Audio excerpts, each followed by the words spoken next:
بسم اللہ الرحمن الرحیم۔ خدمت خلق کیا چیز ہے اور اس کے تعلق سے بزرگوں نے، علماء نے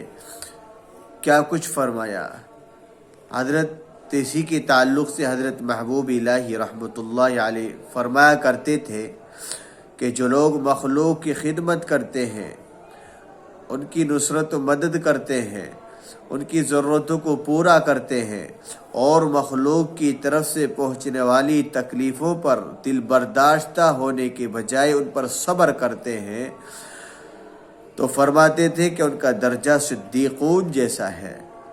اس لیے ہمیں اگر کسی کی نصرت کرنی ہے، کسی کے ساتھ دینا ہے، کسی غریب کی نصرت و مدد کرنی ہے، تو ہمیں تو صرف اللہ رب العزت سے اس کا صلہ اور اللہ رب العزت سے اس کی مدد مانگنی چاہیے، اللہ کا شکر ادا کرنا چاہیے کہ اللہ تعالیٰ کا بہت بڑا شکر ہے کہ اللہ تعالیٰ نے مجھے اس لائق بنایا کہ اپنے مخلوق میں سے کسی کے ادنا سے ادنا